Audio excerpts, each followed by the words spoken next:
No, we're live now. Yeah. Good morning, guys. Coffee time. It's BSL season. It's rainy.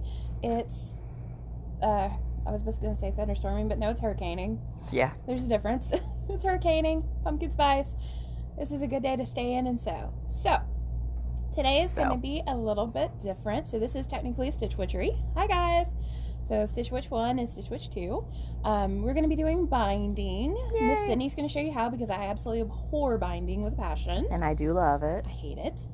And we actually got a box of fabric in yesterday, so this is going to be a mini unboxing / Stitch Witchery. Yeah, that's why we with the unboxing. Started early, is just to open up a little bit of fabric first. Oh, and maybe even more fabric. Sid, I'll be right back. Okay. Do you have your cutter, or I can follow you? Right there.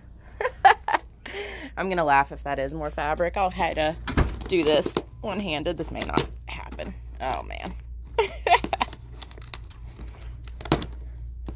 No, it's even better than fabric. It's back. Here, help me. Who taught you how to use this thing? It's not easy one-handed. It is not like that. All right, guys. So, it's the Tonka stuff. So cute. I knew this was coming. This Is that is just late. Riley Blake, I think? This is Camelot again. Camelot. We got a lot of Tonka Camelot. trucks. Cute. So if y'all have a kid that loves them some Tonka, here you go. Stand right here so I can stand these things up. So we got, ooh, I like this print because you can actually see it well. Cute. Road work ahead. Hi, Alicia. I'm feeling much better. I had a broken and infected molar, so I got him out last week. Tonka. Gotta love it. I still have gross wisdom teeth, but I'm going to get those out next year when I have dental insurance. I'm just gonna say it. I got real lucky in the lottery of life and didn't grow a single wisdom tooth. Yeah. If that's my one weird quirk as a human, I'll take it. Yeah, it is really lucky, I will say. Tonka since 47. Really been out that long? Apparently. That's what, 73 years? Yep. I don't know something. I can't do math this early in the morning, guys. Nice. I bet you have, if you have an original 47 piece, that's probably worth a fortune today. I actually like this. This is Oh, cute. it's little trucks from the front and back. That's cute. Yeah, this would make such a fun little boy quilt. Yes, it would.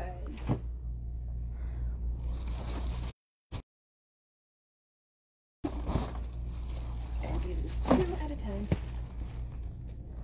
Cute.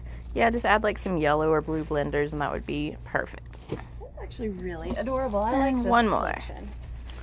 Last but not least. So the trucks. Yep. And for those of you who are wondering about the status of our last collection that we unboxed, it's pretty much gone. The Christmas stuff is. I think the only Christmas we have left is the Minnie and a little bit of the Rudolph. And the all-over print of, or the print with the Stormtroopers and Santa hats. Is Harry Potter gone? I think it's gone. And I know the red Rudolph is gone, the white elf is gone. We've still got the green elf. Yes.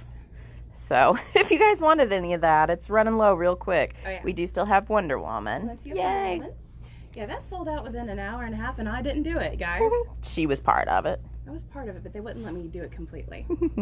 All right, so I'm going to take the camera, and Sydney's going to do binding. All right. Yay! By the way, Vanessa, happy belated birthday. Yay! Yeah, we love Vanessa. Happy birthday. All right. Yesterday was her birthday. Everyone tell her happy birthday. The Vanessa that works here. Kind of.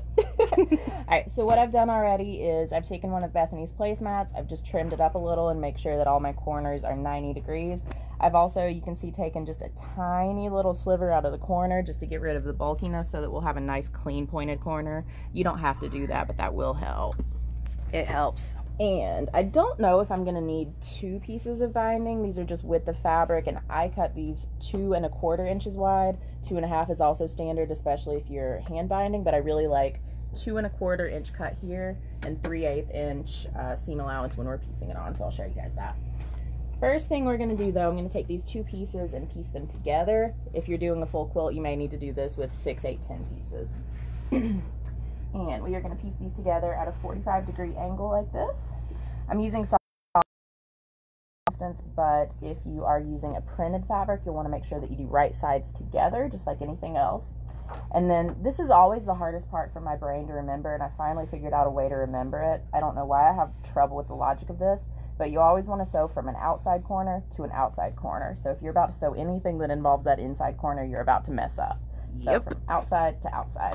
And I'm going to do just a straight line piece from those 2 points. If you don't trust yourself to sew a straight line from that corner to that corner, feel free to just do a little mark in chalk or marking pen or whatever you use. Hi, Brandon. I told him I was nervous about being on camera. Don't be nervous. You're doing a great job. All right, I'm just going to straight line piece. And I have a 97 foot on right now. It's a straight stitch foot, but it also has this attachable guide that comes with it that I love dearly for binding specifically. Trim. Side note, if you want to make the jelly roll rug, this is also how you do it. And then normally I would cut this on my mat, but I didn't feel like getting that out for a single cut. So I'm just going to trim this to about 1/4 inch, maybe a little bit less, just to not be bulky. And then we're going to press it. So making sure that all of the seams that you just did are going to be on the inside, we're going to press this in half, and this is going to be the long quiet minute of the video. Yep. So while she's doing that, all she's literally doing is pressing that in half. Look at this new quilt. So this is the one that Robin was showing during Block of the Month, and she was kind of struggling with. So here's the good full view. Look how cute that turned out. So this one is from the Civil War book, Legends and Legacies. Thank you. This is why I keep her. She knows these things. So we can totally cut you guys a kit of it. This is just a super simple, sweet little quilt. Great for a little lap. Add a couple borders and you got a good size quilt. So we love it. It's adorable. And the colors are just fantastic. That's like a great fall log cabin-y quilt. So love it. And then we have my favorite one, what it's going to look like in a few weeks. I hope so. Sydney doesn't know it, but I'm taking that quilt from her when it's done. If it stays as wet as it is right now, it's just going to all be brown. Yeah, that's the unfortunate part. So this is all pressed in half. Wrong sides together. Yeah, make sure it's wrong sides together, otherwise you're going to be repressing. I've made that mistake before. And what I love this little guide for so much is that unlike a 57 foot for Bernina and like a 1/4 inch piecing foot for Baby Lock and Janome, this is an adjustable seam allowance. So I'm going to swing that around, and when it is right up against the foot right there, that is exactly a 1/4 inch. And then on this machine I have markings on the throat, so I'm going to scoot that out. Right there is 3/8 of an inch, and I'm just going to do a baby bump, and it's going to be a scant 3/8 of an inch. And I've found that a scant 3/8 of an inch seam on the front and back works really, really well for a 2 1/4 inch cut binding. Yes, it does. And I know a lot of people may be used to piecing binding onto the front and then hand stitching it onto the back. Since my final step is going to be top stitching, I'm actually going to start on the back and then top stitch on the front. So, starting on the back, we're going to start somewhere in the middle, especially something small like this. You want to start on your longest side. On a quilt, I just start in the middle of a side. And we're not going to start right where our binding starts. We want to start a few inches down. So I'm going to start about 6 inches down right here, and you're going to have this loose bit right here, which you're going to need for your piecing later. I am very spoiled by machines that automatically lower the presser foot. That's the one thing I don't like about this 535. We get spoiled, guys. We do. This is why you use your knee lift. Just saying. Right. And the corner is going to be what we're paying the most attention to. So right now I'm just doing a straight stitch up to the corner. And we can see where this is going to end. I picked this one actually because Bethany's quilting is going to help a lot, because these end about a 1/4 inch, or you see this orange line here is about a 1/4 inch away from the end. That's where we want to stop, and that's where we want to stop with our needle down. And honestly, you can eyeball it, you can feel it, you can measure it and mark it. One more stitch. Right there is going to be about a 1/4 inch away from the end that's towards you. Needle down, press your foot up. We're going to turn 45 degrees, foot down. I like to even sometimes shorten the stitch right there so you get a really tight corner. Take a few stitches out at 45 degrees. Scissors. Yep. And then that's, I'm going to hold it under the light if you want to zoom in there. That's what that's going to look like. Cute. Okay. We're going to turn and we're going to finger tuck, and it'll kind of automatically go to that 45 degrees right there. and press up like that. And then I used to take the time to go in 45 degrees right here, but I've actually seen on, I think, a Missouri Star video and figured out that you can actually just start in straight right here. And that first 45 degree stitch will be what gives you your nice 45 degree clean corner. And here I'm going to start not at the very edge because the feed dogs won't grab it if you're at the very, very end, but pretty much as close as you can get. And then we're going to sew down this whole side. And some people are probably shocked that I'm not using any kind of pins, any kind of clips. If you're doing a full-size quilt, you probably will want to use like some little clips. Wonder clips, something like that. I don't normally, but then I'm like hand turning every 2 inches, so whatever floats your boat. I'm playing with the zoom. Ah. That way I'm not all up in your business. Alright, so again, this one I'm going to stop a little bit before that stitch. I trimmed it a little bit close here, so we're going to try to stop again a 1/4 inch from the edge. So I think right about there. Maybe one more stitch. No. I'm happy with that. Have I told you you're precious? Yes, I'm glad I didn't take another stitch actually. And then I'm still at a 2 millimeter long stitch. Sew out at that 45 degree angle. Trim. And I'm going to repeat that for the next 2 sides, and then we're going to be doing something when we get near the end. So I'm going to try to do this real quick. You got that 45 degree fold again.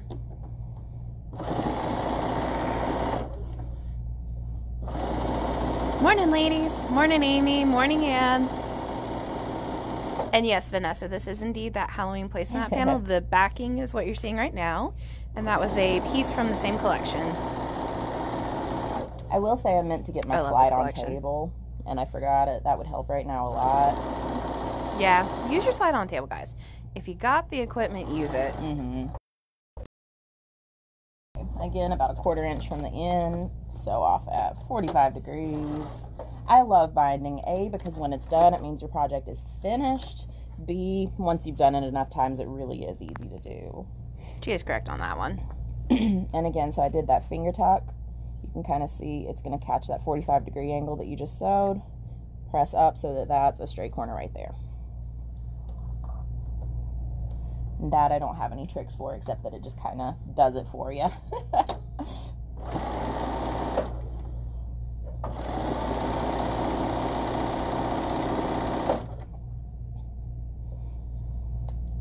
I need less press or foot pressure. And this machine has that little knob right there. Bernina's up from here have something built into the touchscreen, which I think works a little bit better. Did I? I went up. Yes, you did. There. That should help. And that'll help with bunching. I think when you're sewing on binding, you really always need less press or foot pressure, because at this point we've got 4 layers of fabric and batting. When we're doing the top side, we're going to have 6 layers of fabric and batting. Less press or foot pressure is going to feed it through easier and give you a better stitch.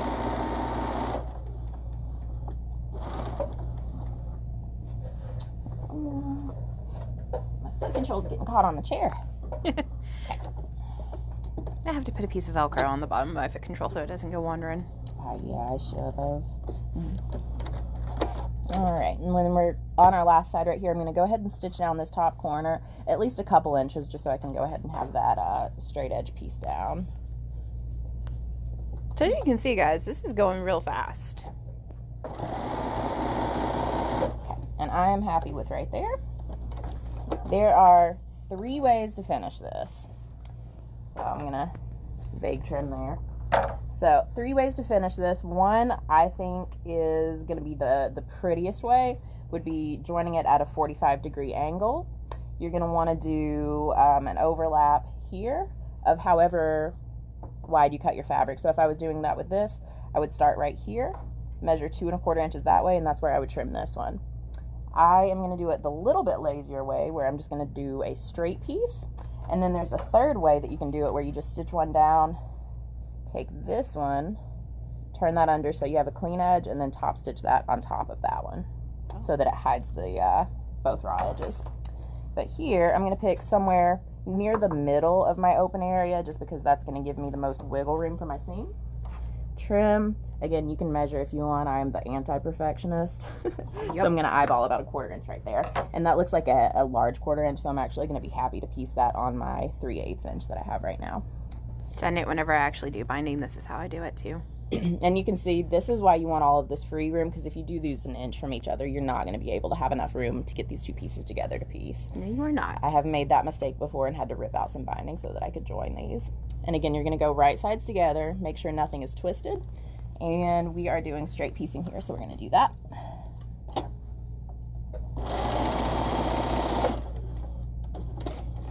And then, just to make sure your eyeball measuring was right, pull that taut and it should be pretty well perfect. And it is. And if you want to be really precise, you can iron right here. I'm just going to kind of push that way and finger press it a little bit. And then we're going to top stitch this, or finish stitching this, and then we're going to top stitch the other side.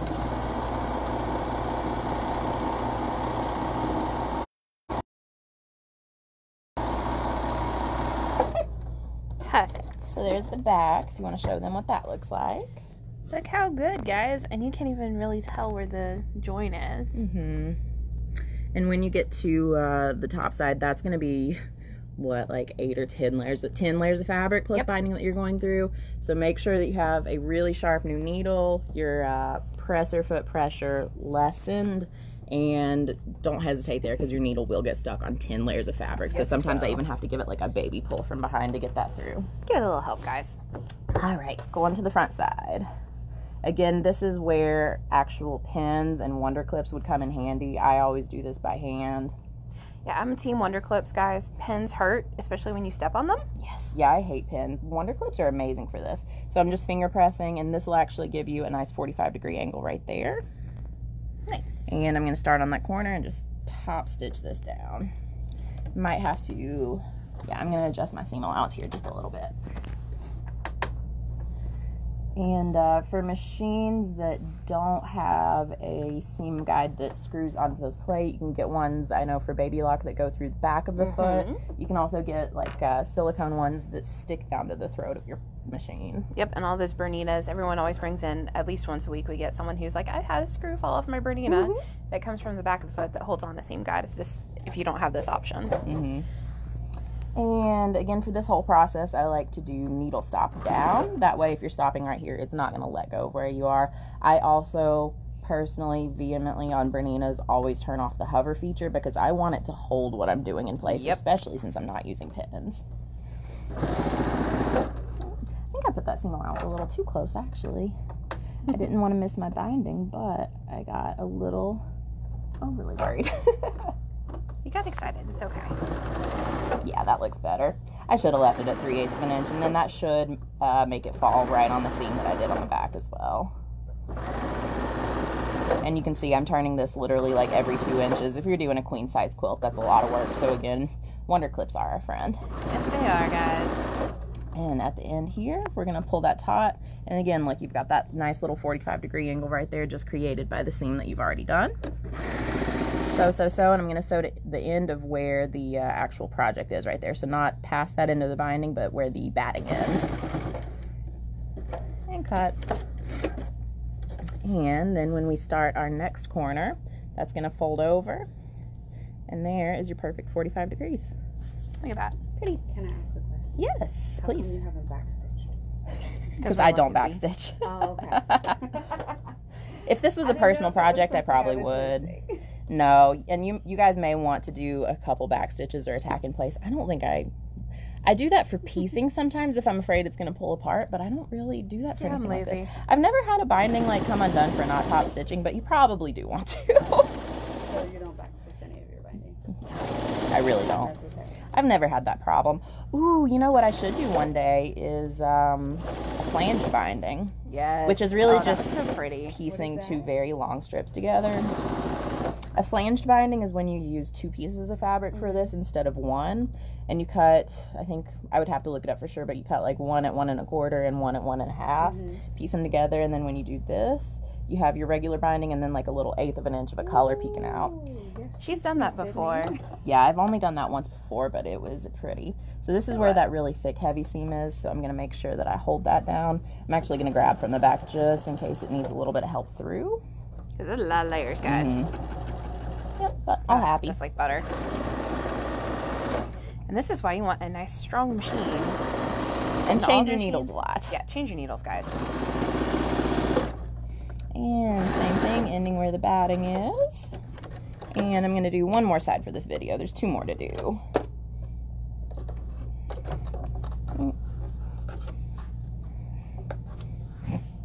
Got grumpy there. Yeah, that happens from time to time. All right, so I'll show this one more time. We've already got that nice 45-degree angle there just because we sewed off at 45 degrees. Finger press over. We've got lots of strings in the way this time because the cutter didn't want to work. Rude. I know. But finger press that over and you have a 45-degree corner. Nice.